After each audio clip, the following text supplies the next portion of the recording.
বলেন উসমান হাদি কি ছিলেন? মাদ্রাসার ছাত্র শহীদ উসমান হাদি ভাই এমন জীবন গঠন করে গেছেন। এক কবি বলেছিলেন এমন জীবন তুমি করিবে গঠন, মরিলে হাসিবে তুমি কাঁদিবে ভুবন। কথা বলেন না কেন? আজকে আল্লাহর বান্দা উসমান হাদি শহীদ হয়েছে।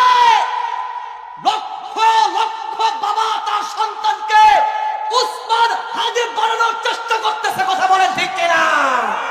এই মুসলমান একটু খেয়াল করে দেখেন, উসমান হাদি এক সপ্তাহ আগে গুলি খেয়েছিল। কয় সপ্তাহ আগে? আর মারা গেছে কয় সপ্তাহ পর? এক সপ্তাহ পর। বুঝেন নাই কথাটা আমার? যেই জায়গায় গুলি লাগছে সঙ্গে সঙ্গে মারা যাওয়ার কথা। কি ভাই বুঝেন নাই কথাটা? কিন্তু এক সপ্তাহ পর্যন্ত কোনো রাজনৈতিক বক্তৃতা না, বুঝার জন্য মাদ্রাসায় পড়লে কি হয়, মাদ্রাসায় পড়লে আল্লাহ তার শান মান আল্লাহ কত বুলন্দ করে দেয় একটু বুঝেন। এক সপ্তাহ আগে গুলি খেয়েছিল, এক সপ্তাহ পরে মৃত্যু হয়েছে। যখন উসমান হাদির গায়ে গুলি লেগেছে তখন বাংলাদেশের মধ্যে 60% মানুষ তাকে চিনত না। কথা বুঝছেন? 60 মানে 60% মানুষ তাকে চিনতই না। কিছু মানুষ যারা ইউটিউব চালায়, যারা শিক্ষিত ছেলেপেলে আছে তারাই শুধু চিনত, মুরব্বীরা চিনত না। কিন্তু আল্লাহ তারা এক সপ্তাহের ভিতরে শুধু যুবকরা নয়, বৃদ্ধরা পর্যন্ত, আমার ভাইরা শুধু না, আমার বোন মা পর্যন্ত, শুধু বাংলার মানুষ নয়, গোটা পৃথিবীর মধ্যে আল্লাহ তাআলা উসমান হাদিকে পরিচিত করে দিয়েছে। কথা বলেন ঠিক কিনা?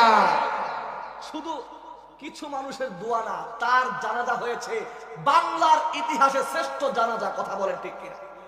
সে কিসের ছাত্র? মাদ্রাসার ছাত্র। তার সহপাঠী বন্ধুরা বলেছেন উসমান হাদি ছিল কোরআনের হাফেজ।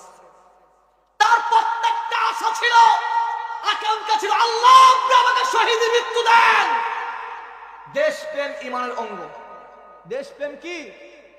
ঈমানের অঙ্গ। দেশের জন্য আমি আল্লাহর কসম করে বলতে পারি, উসমান হাদির মতো সাহসী যুবক বাংলার জমিনে কেউ আসে নাই, আসবে না মনে হয়। কথা বলেন ঠিক কিনা? আসবে না পরের কথা, কিন্তু মনে হয় যে উসমান হাদির প্রত্যেকটা পদক্ষেপ দেশের জন্য।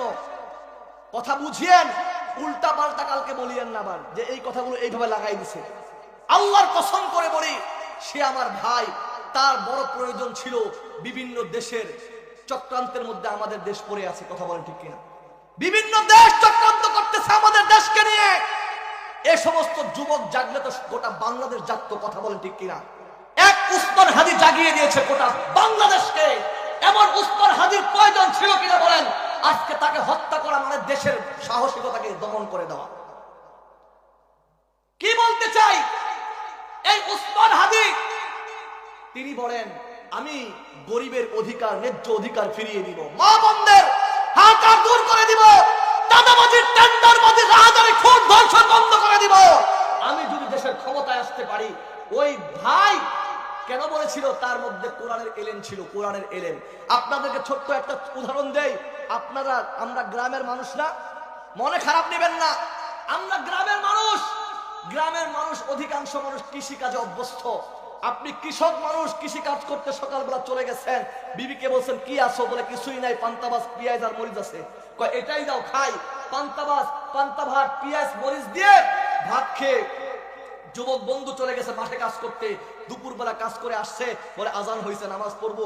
নামাজ পড়লেন, নামাজ পড়ে বিবিকে ডাক দিলাম, বিবি গো এখন তো কিছু খাবার দিবা। কয় পোলাও রান্না করছি, বিরিয়ানি রান্না করছি, গোস্ত মাছ, ভালো খাবার দিছে।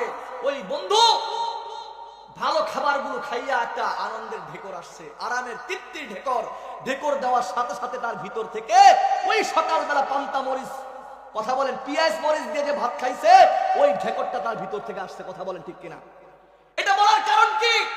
ওই উসমান হাদি তো তার ভিত্তিটা কোরআনের উপরে ছিল। কোরআন শিখেছে, হাদিস শিখেছে, এবং ঝালকাঠি কামিল মাদ্রাসা থেকে তিনি আলিম পাস পর্যন্ত করেছে। তিনি একজন কোরআনের সৈনিক ছিল। এই জন্য আল্লাহ তাআলা তার গোটা বাংলাদেশের মানুষের দোয়া, সমস্ত উলামায়ে কেরামরা দোয়ার মধ্যে তার নামটাকে স্মরণ করে।